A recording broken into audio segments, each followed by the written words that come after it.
Hello, I'm Gwen. And I'm Joe Willette. And this is your Studio One News. It was announced at the White House that scientists with the International Human Genome Project have recently released a rough draft of the human genome for public use on the internet. Now the world can download and read the complete set of the human genetic information. On May 14th, a rally was held in Washington, D.C. National Mall by the Million Mom March organization in order to promote tighter gun safety control. There was an estimated 75,000 people in attendance. The event was counter-rallied by the Second Amendment Sisters, a group dedicated to protection of gun rights. The same day, the clashing rallies did not end in violence. Up next, we're going to Shirley Temp in the 60-Minute Newsroom with special guest Shannon Figg to discuss the impeachment of Bill Clinton after these commercial breaks. Tired of dull, boring toys? Then it's time to get excited! Introducing the Bubble Bouncer Ball by FSJS. The new body ball gives the kids ability to roll, spin, and bounce safely. Buddy bumper balls. It's time to have a ball.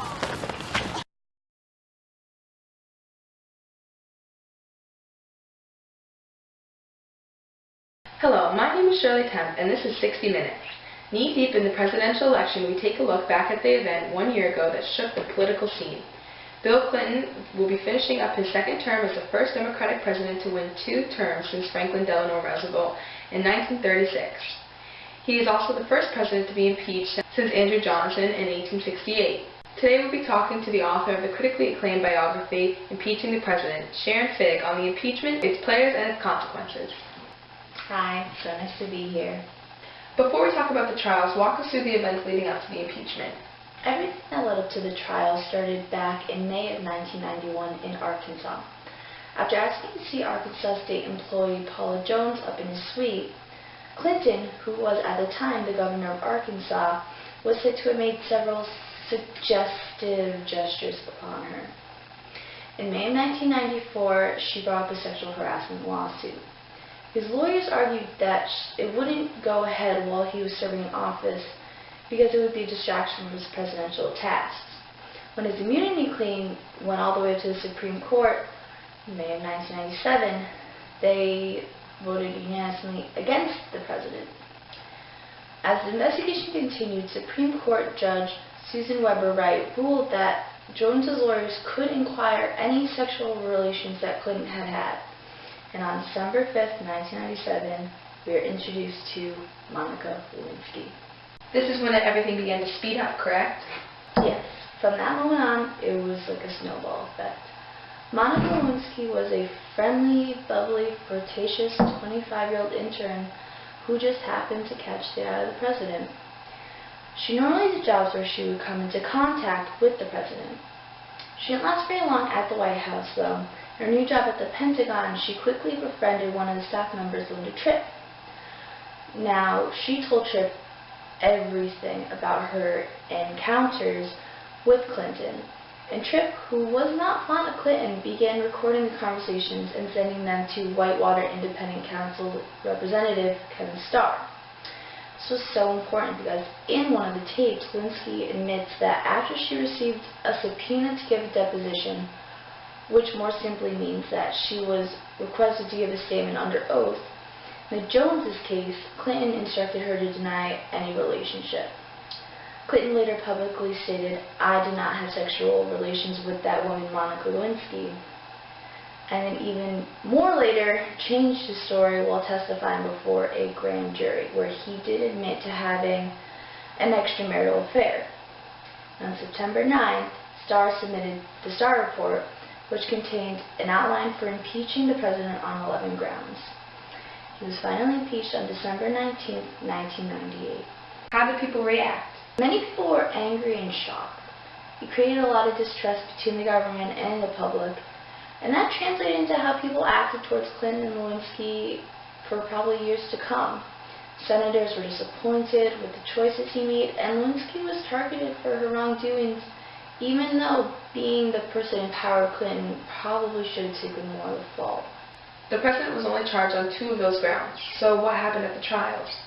From there was a near 14-hour debate. The House of Representatives approved 2 articles of impeachment, 1 charge of perjury, which is lying under oath, and 1 charge of obstruction of justice. On February 12th, 100 senators gathered to vote on each charge. In order for a conviction to go through, the prosecution needs 2/3 of the majority. For each case, both failed to even achieve the bare majority. On the charge of perjury, the split was 55-45, with 45 Democrats voting not guilty and 10 Republicans also voting not guilty. With the charge of obstruction of justice, the Senate was split 50-50, so he was acquitted for both charges. In your opinion, should he have been charged guilty? This was a hard case, and senators may see it either way. But it was evident that he blatantly lied about his relationship with Lewinsky. As someone of that power, you should be held to a higher moral compass since you're in charge of the entire country. Being acquitted on such serious charges brings up the illusion that he's above the law. And you would think that much of America would have that mindset. But opinion polls showed that even though the public overwhelmingly believed that he lied under oath and was guilty of perjury, they just didn't want to see him leave office. Did you feel that America even needed to know about the affairs? The public would not have been worse for not knowing that. There would have been no impeachment inquiry, no impeachment, and no concerns. It would have caused us a headache, and in the long run, many people's lives would have been unaffected without it. Lewinsky's post-Clinton life would have been spent much more out of the spotlight. How do you think this will impact the upcoming elections? Unfortunately, I think this personal life media debacle will turn the media's attention away from real issues that would be presented and more towards the scandal of politics. It wouldn't be surprising if since then there is more distrust in politics. Thank you so much for being here today. Everyone make sure to pick up a copy of Impeaching the President. It's my pleasure. Back to you, Greg. Thanks, Shirley. In other news, the tobacco industry suffers a $144 billion loss of punitive damages in a class action case to Florida smokers who became ill or died after becoming addicted to smoking cigarettes. Tobacco lawyers appealed the ruling and predict the judgment will have no practical effect. And the young Cuban castaway, Elian Gonzalez, who had become a symbol for changing the relationship between the U.S. and Cuba, returned home with his father after the 7-month custody battle. After that battle was finally closed. Coming up next in the 60-Minute Room, Rosemary Lapidus sits down with sociologist Melandra So to discuss the 1-year anniversary of Columbine after these few messages. Tired of struggling to get your hands free when the weather goes south? Tired of faulty products? Then introducing Umbra Hat by SFJS.